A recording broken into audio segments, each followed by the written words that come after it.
All right. Thanks everyone for joining us today. I'm just going to pull my script up so we can get started. One sec. All right, great. So hello and welcome to Talent Match's webinar in collaboration with Mitacs on their two programs, Accelerate and the Business Strategy Internship. Before I introduce everyone, I'd like to take a moment to acknowledge the Indigenous peoples on whose lands each of our speakers is working from today, and we invite you to introduce yourself and acknowledge the land you're on in the chat. Our speakers are in various parts of the West Coast, including in Vancouver on the unceded territory of the Musqueam, Squamish, and Tsleil-Waututh nations, in Victoria on the ancestral lands of the Lekwungen people, known today as the Songhees and Esquimalt nations, and in Chemainus on Vancouver Island, on the Snuneymuxw, Quatsin, Sliamon, Snownoas, Qualicum First Nation, as well as the combined 35 First Nations of the Nuchalnuth, Kwakwaka'wakw, and Coast Salish traditional lands. My name is Debbie Reese, and I'm Talent Match's project manager. To get started, I'd like to do a round of introductions. A little bit of background on me. I also sit on the board of Geist magazine, a national literary publication. And prior to my current role, I worked as the production manager for Discorder magazine, as well as the communications director for the Vancouver Fringe Festival for many years. Mike Kennefic, hi Mike, is a business development specialist at Mitacs. He is also the national lead for the Mitacs Rural Development Strategy. Also joining us today to help with technical support is Rosanna Dollar, who was ACE-WIL's design and marketing assistant and is now helping us out on a freelance basis. And we're also being joined by two ASL interpreters, Larissa and Carly as well.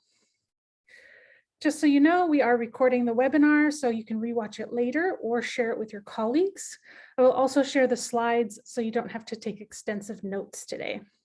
And if you have any questions throughout the webinar, please add them to the chat. At the end of the presentation, we'll go through as many of them as we can.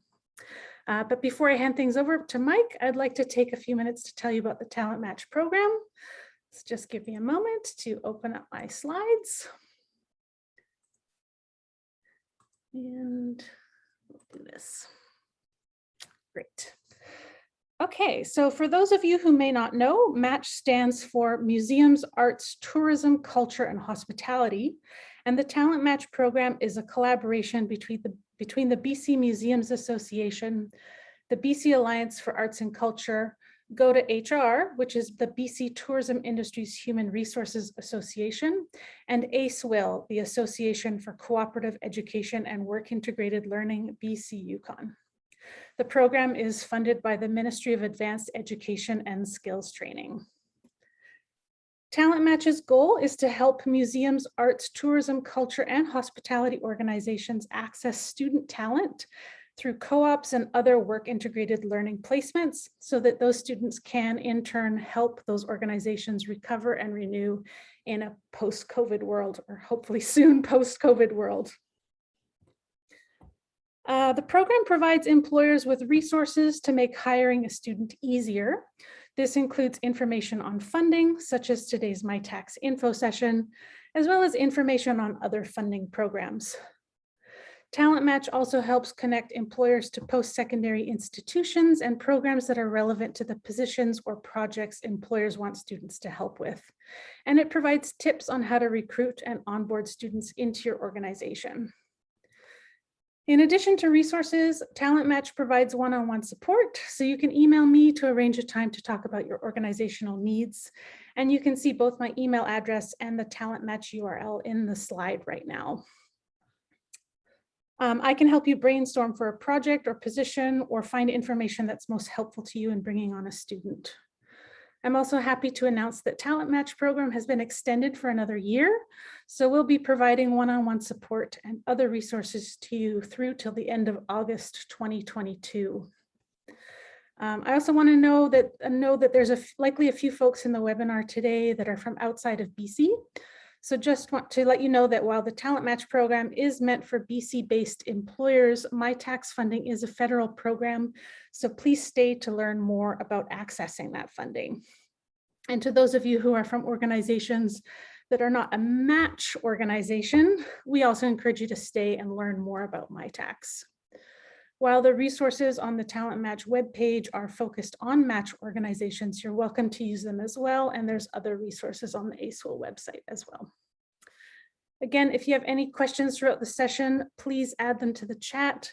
We'll be going through them after the presentation. And so without further ado, I'll hand it over to Mike and I'll just end my screen share so he can start his.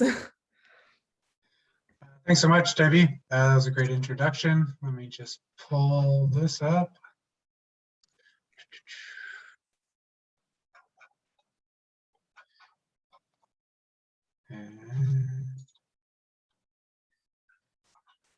Okay, can everyone see this? I'll take this as a yes. I'll apologize ahead of time if you hear weird noises. My dog is having seemingly a pretty awesome dream right now. So yeah, we'll see how that goes. So my name is Mike. I am the National Lead for Rural Development at Mitacs, like Debbie had mentioned. And I'm also a Business Development Specialist as my main role. So what I'm going to do today is to talk to you about Mitacs and how we can play a role to create meaningful engagement between academia and industry within the match domains. And so I have a couple of examples that fit that, and I'll present that today as well. So Mitacs is always supporting collaborative research. We are a national, independent, not-for-profit organization that fosters growth and innovation. Our aim is to develop the next generation of researchers and innovators for Canada's knowledge and innovation-based economy. And so with that, we bring together industry, not-for-profit organizations, community groups, and post-secondary institutions to develop projects which solve business and societal challenge while advancing academic research goals. So I like to describe this as a meaningful engagement between industry and academia, with a student intern being the vessel or the link between the two. And so as a background on Mitacs, we have 117 post-secondary partners in Canada, and we've been in operation for 21 years. We started off as more of a engineering internship organization where we were really trying to develop that engineering side of things. But now we've expanded to be able to fund projects, innovation and research across all domains. We've partnered with over 6,000 companies, and we now have over 200 staff, 30 offices in 4 regional hubs across the country. Most notably in Vancouver, Toronto, Montreal, and Ottawa. And so I myself am on Vancouver Island in Chemainus. And so we all work out of Vancouver technically, and I am remote for now. Hopefully that ends at some time soon, but I guess we'll just have to see how things develop. Now, our program objectives are many. We want to promote high quality research, attract new funding, stimulate international research collaborations, increase professional opportunities for students and researchers, support flexible and collaborative research initiatives, and again, support all disciplines. And so this is really how we've expanded our programs, is really to be able to do all of these in a meaningful manner. And so for today's presentation, I'm going to focus on 2 programs specifically, our Mitacs Accelerate and our Mitacs Business Strategy Internship, or BSI 2.0. If you think of research and development on a continuum, Mitacs Accelerate is in the research side of things, where you have a research question and you're trying to answer things. Whereas BSI is on the development side of things, the more applied research, and is really looking at strategic innovation projects. And so I'll get into that right now with some examples. Okay, so I will start off with the Accelerate program. So this is a busy slide, but it's important to kind of just get through the basic premise of the Accelerate program. So for this, we are looking at basic and applied research collaborations between academia and for-profit or not-for-profit organizations. And so for-profit organizations are automatically eligible for Mitacs funding, whereas not-for-profit organizations need to go through a vetting process that is coordinated through Mitacs and myself. And the reason for this is that we receive, as funders, we receive our funding from the federal government and also the provincial government. And so we, and Mitacs has to make sure that when we fund projects, that not all of the funding or the dollars are coming from government sources. And so it's an easy process to get vetted for a not-for-profit, and we can talk about that offline. It's honestly just a form that you would fill out as the not-for-profit partner, and then I would submit it, and we find out within a couple of days usually. And so at its core, we have three components to a Mitacs Accelerate. So the academic partner. And so the academic partner is a professor to supervise the project at an academic institution. Secondly, we have an industry partner. So again, this is a for-profit or not-for-profit organization as the research partner. And third, the intern. So again, we have the academic partner, the industry partner, and the intern that swings between the two, with the purpose here to really give that intern the ability to work outside of traditional academia and to get that expertise within the real world or industry. And so for interns, we've expanded our eligibility for interns. We are able to fund projects for any full-time or part-time registered students to conduct the research. And participation of undergraduate and graduate students, as well as postdocs, are eligible for this in internship modules, as we call them, of either 4 or 6 months. So just to back up a little bit here, we work in these internship modules or internship units, and each one of these single internship units are either 4 or 6 months in length. And importantly, again, these are open to all academic disciplines. So for the Mitacs Accelerate, as this is one of our core offerings, there's no competition for this. So that means that applications are accepted at any time throughout the year. So you're not burdened by deadlines and things like that. So some background on Accelerate. Accelerate, as mentioned, is the research side of things as opposed to the development side of things, which is our BSI program. And so Mitacs Accelerate has been an offering for a long time. We are hoping to submit 14,000 internship modules for 2021-2022. Small and large scale multidisciplinary projects with funding ranging from $15,000 to multi-million-dollar projects. So I do these projects. I do these single unit projects that are $15,000 each. And recently we did a $1.2 million project with a company in the Kootenays. The important thing for you as partners is to know that our application success rate is over 95%. So this contrasts to other funding agencies, for example, the Tri-Councils that you may or may not be familiar with, but Tri-Council funding agencies are what academics or academic institutions encourage their professors to apply for, which have a much, much lower success rate. We have a quick, simple application process that I am and other business developers like myself will be always a part of to help you along the way. And decisions are expected within 6 to 8 weeks. One of the biggest positives about the Mitacs programs is that it's open to both domestic and international students, as well as postdoctoral fellows. The international students really being the big thing here, because other programs such as Student Works Placement or SWPP do not allow for international students. And so while Mitacs Accelerate is a standalone funding program, it can be used in conjunction with certain other partnership programs. In such cases, it means that your Mitacs grant goes straight to the stipend or other research expenses and does not impact or detract from your other funding. So that means that we do have these joint calls, as we call them. For example, we have a joint call with the Tri-Council agencies, for example, the NSERC, which is the Natural Sciences Division for federal government. And so we have that, it's called the Alliance Accelerate Joint Application. And we also have joint calls either in existence or coming down the pipeline with CIHR, which is the health funding research body federally, and also SSHRC, which is our social sciences and humanities. Just to give you an idea of how we've scaled over the years for Accelerate internships, you can see there's a nice curve here where we've really started to increase the number of units we do per year.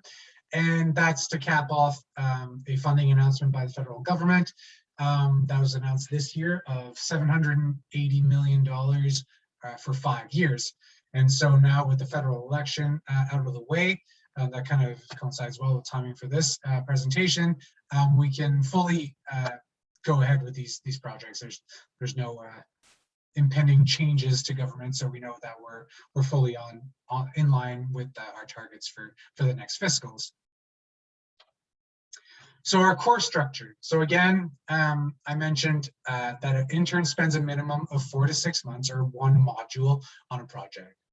As an organization, you can have as many modules as you want. So you can do a 20 module project, 20 modules at 4 to 6 months each. The minimum time that an intern has to spend with your organization as an industry partner is 25%, which can be virtual at the moment because of COVID. But typically pre-pandemic, we were looking at wanting interns to really spend a meaningful amount of time on site at the partner location. So we really do look for a 50-50 split between the academic side and the industry side. But owing to COVID right now, 25% is fine, and also virtual interactions are fine now as well. Now, I mentioned that as a industry partner, you are allowed to do as many units as you want. What is limiting is the level of the student. So researchers can have multiple 4 to 6 month modules with students. Undergraduates are allowed up to 3 modules. And so if those are 3 modules at 4 months each, that is stretched over a 12-month period. And if you're doing 3 modules at 6 months each, that is funding for up to 18 months. Master's students are eligible for up to 4 modules. Doctoral students, up to 8 modules. And if you look at that time frame here, 24 months is your typical length of a master's from start to finish, whereas doctoral fellowships are up to 48 months, which again is 4 years, which is your typical PhD. And postdocs are eligible for up to 9 modules at 4 months each. So postdocs can get funding for up to 3 years. So here is just a graphical depiction of a single Mitacs Accelerate unit. So for this one, we have 1 4-month unit. The total budget, so the total award for 1 unit is $15,000. Partner contribution, so the industry partner contribution is $7,500 or 50% of that. So how this works is that once we have an accepted project submitted to Mitacs, the industry partner, so yourselves, are invoiced $7,500. Once we get that in-house at Mitacs, we double that for a total award of $15,000 that then gets sent to the university or the college for them to hire the student.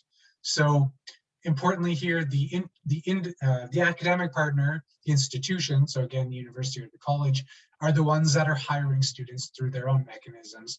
The company or the industry partner is not the one that's hiring. There are also better leveraging ratios available for larger projects, enabling your research budget to go further. So if you have 6 or more internship units, the partner contribution goes from 50% to 45%. And there are other better leveraging alternatives that I will present at the end of this talk. Now, here is an example for those of you that deals with a match type partner. So this is an Accelerate project, a research-based project with a museum. So in this case, this was a feasibility study between the University of Guelph in Ontario and the Lucy Maud Montgomery Museum and Literacy Center in Quebec, I think, Quebec. So again, I'm presenting this to you just so you know that match partners such as museums, which are, I would say, non-traditional partners for Mitacs. As I mentioned, research is more on the engineering side of things, but that doesn't mean that you can't do a research-based project with a museum. So again, this is a feasibility study, and this can be found on our Mitacs website as well. If you just look at our existing projects, you can just look at or type in museum as a keyword, and it will show you all of the different projects that have been funded through Mitacs with museums. And so next year, I will present to you a different flavor of Accelerate called our Industrial Postdoc Fellowship. Now, as I mentioned, postdocs are eligible for up to 3 years, so 1, 2, or 3 year collaborations. And the purpose of the industrial postdoc is to give postdoctoral researchers secure long-term funding for their research. Postdoctoral researchers are interesting because they have already received their PhD, so they've finished all of their coursework associated with their schooling and can focus fully on a research project. So it's beneficial because this takes the burden off of the professor that's supervising, where they can just kind of focus on their research and let the postdoc take care of all of the administrative things and the research side of things for potential partnerships. And so here we have the incentive here is to provide postdoctoral researchers with a higher level of funding, a higher salary, for them to stay long-term, because as we know, postdocs are in this almost limbo situation between school and between their PhD and working within outside of academia, where they're looking for stable work. And so this is an alternative to provide them this opportunity to figure out if they could potentially work with a partner long-term. So as I said, opportunity to build long-term collaboration, to connect with a potential employer, and to build industry-ready skills. And again, open to all academic disciplines. So for this model, for the salary for the postdoc, we're looking at $45,000 minimum as a salary with $15,000 in additional research expenditures. And the partner here would be contributing $30,000. And next, I will move into the business strategy internships. So again, if we think about this research and development continuum, Accelerate being research, business strategy internship is the opposite end of the spectrum. So here we're talking about development. The business strategy internship was a pilot project developed in 2020 as a result of the pandemic. And a good way that I like to frame this as it was initially offered was to help businesses pivot their marketing or business plans as a result of COVID. So a good example is a tourism lodge on Vancouver Island that had a business plan that was ready for summer 2020, but with all the closures that happened because of COVID, they needed to pivot. So really pivoting was important and needed to be quick. And so they wanted to they wanted to work with an MBA student potentially on Vancouver Island in this case to help them develop a new business plan.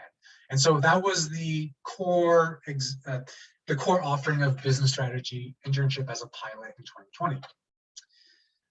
And now we have adapted BSI for the long term. So this is now a core product with Mitacs. And it's structured to assist organizations' innovation activities to help them improve their products, processes, or services. So total research awards here can be either $10,000 or $15,000. So as I mentioned previously, the $15,000 award is $7,500 from the industry partner and $7,500 from Mitacs, whereas BSI offers this $10,000 option as well, where the partner puts in $5,000 and Mitacs also puts in $5,000. And again, 4 or 6 month project, innovation project, and academic supervisor or appropriate research staff member appointed by the institution to oversee the work. So a lot of these internships are occurring within, say, MBA programs where you have 60 different students all requiring some kind of an internship.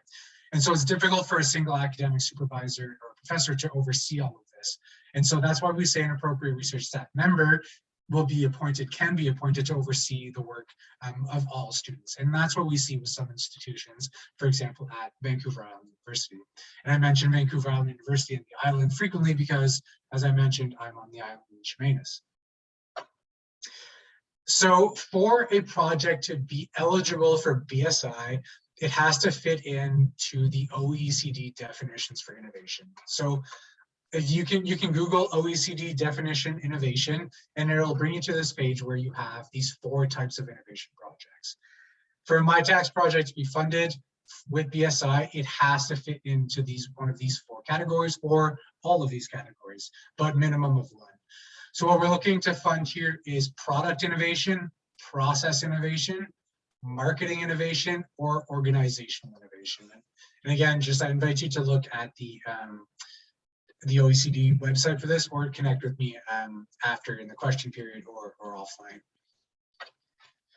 And so here is an example of a project that is a business strategy internship project with a museum from last year. So I've blanked out the names for this because it doesn't appear on our website for public consumption.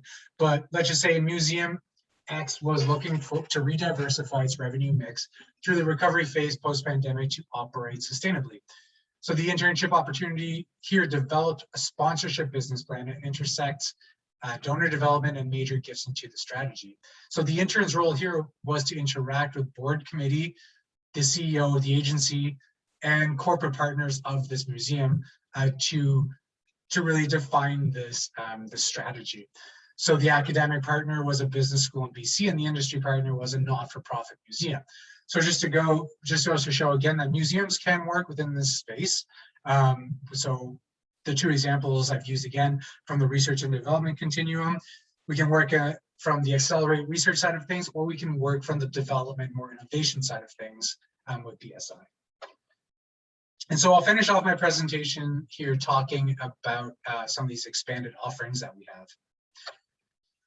And so I mentioned previously that Mitacs works with for-profit and not-for-profit organizations, which is true and will continue to be true. But now we can actually work with expanded list of eligibility for partners. So we can work with municipalities or regional governments.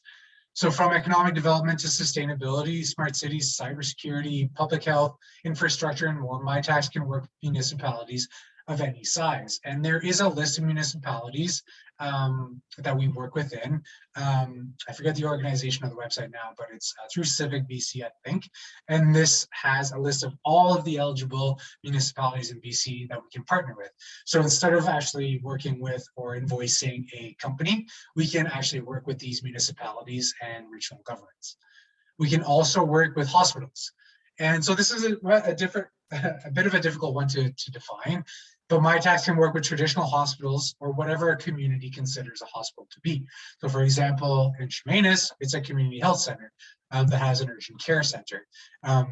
For this community, that is the hospital. And so we can work with that. For this to be eligible through Mitacs, the interns eligible for hospital if this is not their typical work environment. So if there is let's say a medical student that, and for the purposes of the Canadian landscape, a medical student or an MD is an undergraduate degree. If they typically work in a hospital, they wouldn't be eligible for this. But say, for example, they were doing their MD/PhD, which some students do, which means that they typically work within the university setting. They could then work outside of the typical environment within a hospital, which would make them eligible for this. Secondly is our Indigenous Pathways. So our Indigenous Pathways is our commitment to reconciliation and decolonization. And so what we're looking here to do is fund Indigenous projects. So to be eligible for the Indigenous Pathways program, the intern themselves will self-identify as being Indigenous, or the partner organization is 50% owned or greater by an individual that self-identifies as Indigenous. And so by an individual or individuals, whether that's the case. And so here's where we see really this enhanced cost leveraging ratio for all internship units. So as I mentioned, typically Accelerate is $7,500 from the industry partner. But with this Indigenous Pathways discount, the partner is invoiced $37.50. So instead of being 50-50, we're looking at a 3-to-1 leveraging ratio here in favor of the organization, where Mitacs is putting in 75% of the costs. And it's the same story with the business strategy internship. So for the 10K option, the partner is now putting in 2,500, and with a 15K option, the partner is putting in 37.50. Our second enhanced leveraging opportunity is the SME discount. So for a limited time, Mitacs is increasing funding for small and medium-sized businesses, so SMEs. Not-for-profit organizations and for-profit organizations are also eligible. And so this same enhanced cost leveraging ratio is available for the first internship unit. So if, for example, if the business wanted to do 2 units, so 2 internship units, so 2 4- or 6-month units back to back for the same student, only the first of the 2 would then be available for this discount. So again, for Accelerate or BSI, the ratio goes from 2-to-1 to 3-to-1. And so here is just an example of what we call requests for researchers. So if you were interested in seeing, as I mentioned, what projects have been funded previously, you can go to our request for researchers page. And if you were to put in keyword search here, museums, it would show up, it will show you all of the different projects that have been done with museums.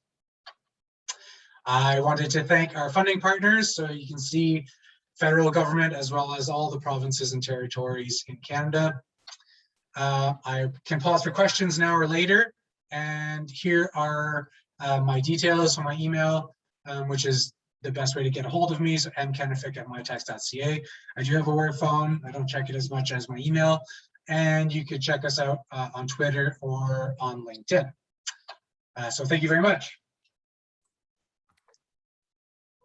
Thanks so much, Mike. I'm just gonna see if I can pin myself back here. I think, Rosanna, you might have to do it for me. Oh, no, we don't want that. Yeah, so Rosanna, I think you will have to do that for me. Oh yeah, I've pinned you. Okay, I'm not showing up here, so that's why.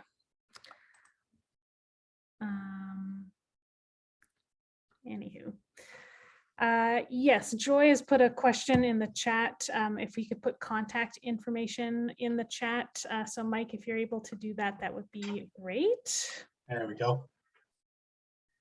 And I'm sorry to just be a disembodied voice over here. Oh, maybe this will help. Will that help? Yes, there we go. Great. Sorry about that.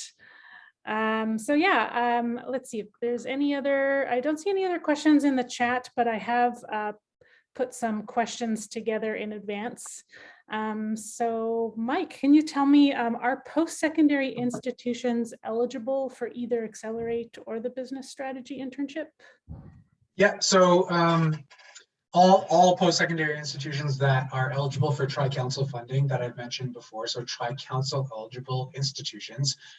So again, Tri-Council are the funding agencies from the federal government, as I mentioned, NSERC, CIHR, and SHRC. So as long as an institution is eligible for Tri-Council, they're eligible for Mitacs. Okay, great. And can organizations apply for this funding if they don't have a student in mind ahead of time, or alternatively, if they have a particular student that they want to bring in already? Yeah, that's a really good question. So there are different strategies, and you'll see some of the profs that we work with that are heavy users of Mitacs. They will typically suggest what we call a TBD intern, so a to be determined intern. So we can submit a project as a TBD intern, which means that we can submit TBD and suggest that the project starts in, let's say, 4 months or something like that. In the meantime, the prof can post a job posting on, through their networks to try to hire the ideal candidate. Sometimes we work with projects that are so specific in nature that, you might need a student that is good at coding in multiple languages or whatever, and the prof might not necessarily have that student with like under their supervision right now, or they're kind of stretched, but they know they have time in 4 months. So we can apply using TBD, and then we would fill that position once we can. Okay, great. And maybe you could tell us a little bit about how challenging the application process is. Like, how long does it generally take for an organization to prepare an application? So from that perspective, it's not challenging at all. The applications themselves are academic-led exercises. The reason why they're academic-led exercises is because profs and postdocs or students are always writing grants. And so they know how to fill these out. They can sometimes copy and paste things from previous projects, abstracts or background information, because profs work within a pretty specific field usually. So what would happen typically is the prof and student would write the application and would take in the industry partners' requests also to make sure that the deliverables or the objectives line up between what the prof is looking to do and what the partner is trying to do as well. Okay, and how long is that process like altogether? Like, if an organization is considering applying and putting a proposal forward, how far in advance of starting the project would you suggest they apply? Yeah, so as I mentioned, an Accelerate project takes 6 to 8 weeks for review. So Accelerate, since it's a research-based project, gets sent out for external peer review. So once we submit the project, it gets sent off to another professor or a subject matter expert, and we don't interfere in that. It's kind of like the peer review process for submitting a journal article. We stay out of that. The prof takes their time evaluating this project by on its merits, and then we'll relay that information back to Mitacs, and depending on whether or not revisions are requested, the project can be accepted as is. So that can take 6 to 8 weeks. BSI right now, since it's a new offering, is a lot quicker. We're saying up to 4 weeks, because that's internally reviewed by Mitacs and not sent away for external peer review. So that's the review process itself. So the time it takes to write the proposal can depend, right? If you have a prof that's super motivated and they need to get this going ASAP, it can take a couple days. But if you're working to with a prof in more of an exploratory manner, where the parameters of the research aren't quite described, or the partner organization has more broad aspirations and needs help kind of narrowing down the research question, it can take a month sometimes, or it can take more. So it really does depend on how motivated both partners are and just how well people work together. So I've seen proposals written honestly in a couple of days. So there's a wide range. But if you are looking to, let's say, just for the sake of argument, let's say you wanted to start a project January 1st of 2022, it would make sense that you think that you want to have this proposal in 2 months in advance, so 8 weeks in advance, and then you want to give yourself a bit of leeway prior to that to write the proposal itself. So it wouldn't be out of the question to say that you'd want 3 months before that to have the proposal submitted, or engaged with a professor 3 months in advance. Okay, and if an organization doesn't have a connection at a post-secondary institution, like, is that all facilitated through Mitacs as well? Yeah, to a certain extent. The request for researchers that slide that I showed, I'm assuming Debbie will be sending around this slide deck to people. So the website is in there, and that shows partner organizations and researchers that are looking for projects for matches. When it comes to matching businesses with an industry partner, that is where myself and my colleagues, we have 10 business developers in BC, and we all work with specific institutions. So as I mentioned, I'm in Chemainus, I work with VIU, I work with NIC, North Island College, but I also intersect with my colleague in Victoria with Royal Roads, UVic, and Camosun College. So if, for example, one of the partners is saying, we're looking for this particular skill set, I might not necessarily have a school that has that program at their institution, but I know that my colleague that's working at SFU does. So I would then connect with my colleague at SFU and be like, hey, partner X is looking to partner with this academic institution and are also interested in working potentially with Professor Z.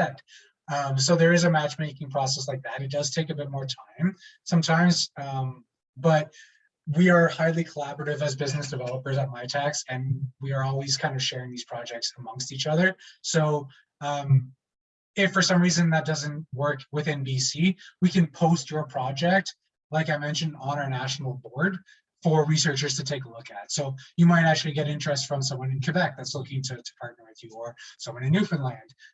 It's really pan-Canadian in that respect, but we try to match locally first within BC. Okay, great. So if an organization is unsure if their project idea meets the threshold for innovation, is there someone they can reach out to before they start an application? Yeah, they can connect with the business developers like myself.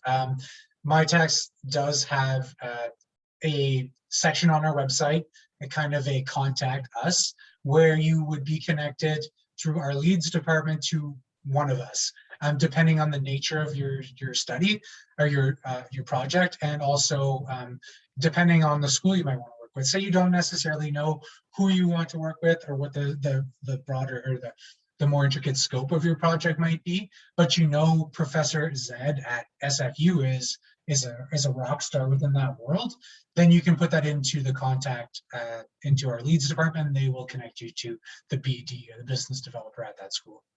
Okay, great. So if an organization brings on a student through either program, can that student take on other roles at the organization under this funding? Like, for example, if part of their hours are like working in the gift shop or doing marketing, social media, or, working at the front desk of the hotel, or Well, typically, I would say that the marketing piece that you mentioned is something that's innovation-based, right? That's what we're looking to fund. If you're looking for someone that's working at your gift shop or at the front desk, that's not what Mitacs is funding. We're not looking to fund, work placement positions. The role here, the job for the student really is to work with the business to enhance something, to answer a research question or an innovation type project.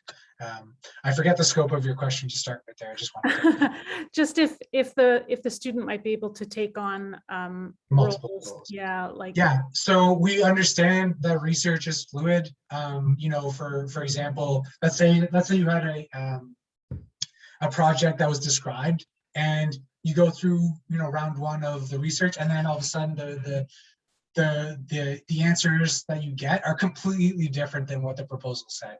That's fine. That's research. That's the world we live in. You can adapt to that and go a separate way.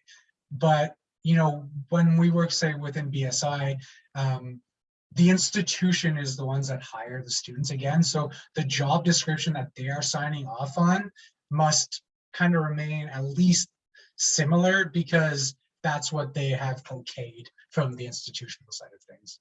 Okay, great.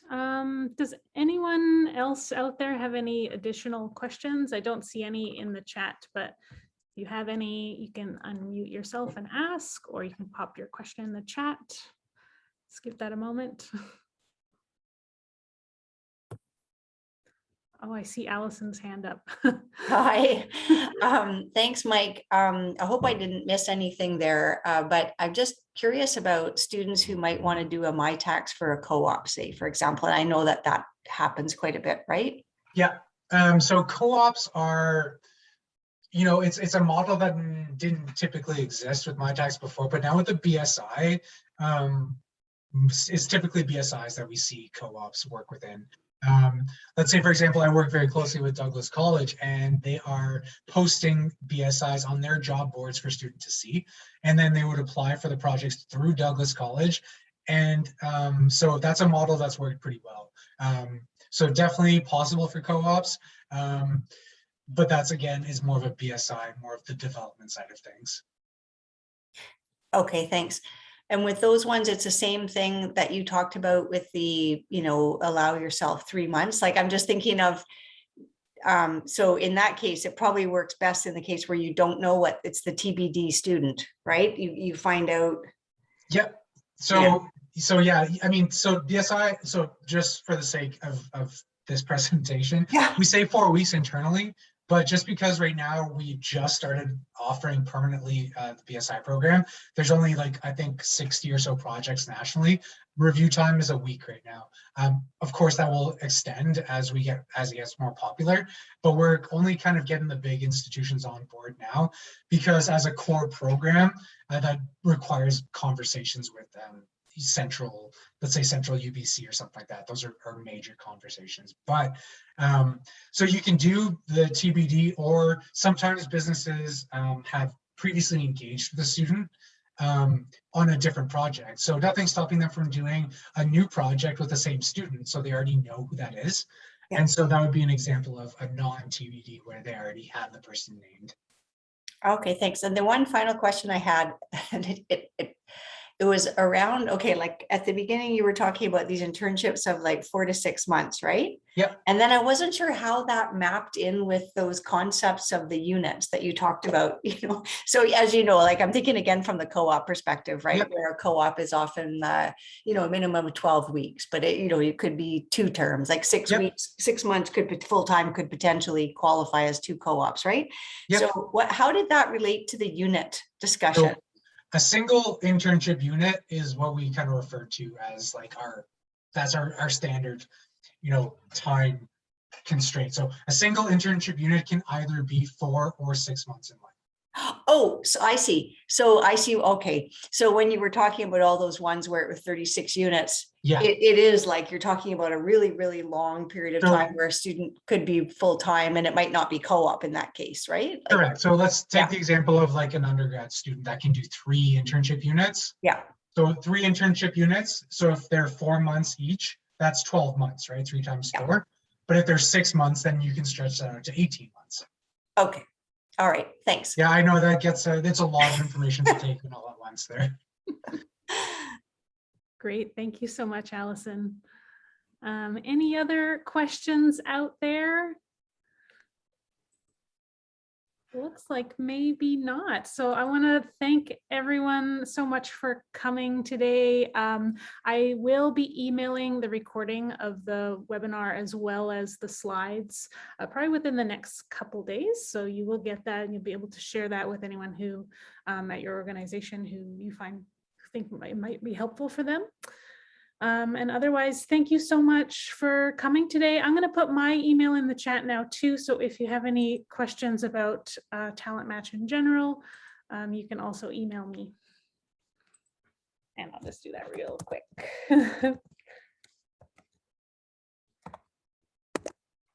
Oops, butterfingers today.